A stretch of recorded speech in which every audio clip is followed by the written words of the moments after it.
3 mots pour le Design Bootcamp, ce serait passage à l'action. Je m'appelle Gaspard, j'ai 25 ans, je suis un jeune diplômé en management et en conduite du changement. J'avais déjà vu quelques méthodes d'innovation en cours et en alternance l'année dernière. Et en fait, il me manquait vraiment une certaine pratique dans l'entreprise où j'étais.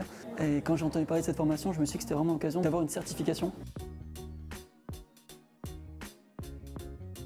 Je me sens vraiment serein en ayant gagné une certaine légitimité sur cette méthode qui demande justement une vraie pratique. Ça a été l'occasion avec un projet qu'on a fait. On a accompagné une entreprise dans l'ESS et on a vraiment pu s'immerger dans l'univers de la start-up jusqu'à proposer une nouvelle solution en 5 jours.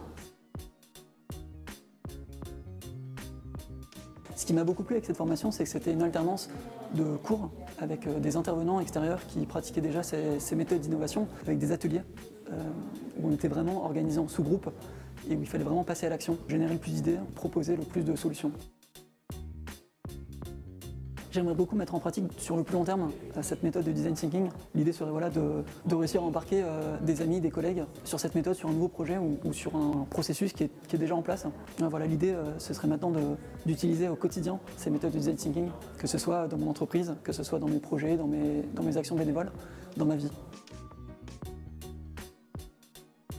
Le design thinking répond à des problèmes qui sont centrés sur nos besoins. Et c'est vraiment pour ça qu'on peut voir cette approche comme une résolution de problèmes par le design, que ce soit du design utilisateur, du design d'expérience, du design de service. C'est vraiment simplement une nouvelle pensée.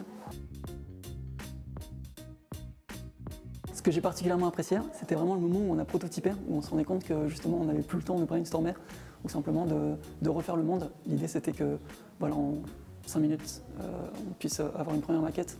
En 10 minutes, on en a une deuxième, jusqu'à finalement avoir un prototype en 2 heures qui puisse être testé sur le terrain. Et c'est ce qu'on a fait juste après. Ce serait passage à l'action. Très chiant, ça fait 3 mots. Ce serait vraiment de venir avec un esprit préparé, de venir avec une ouverture d'esprit, en étant reposé et vraiment prêt à changer complètement ses méthodes de travail.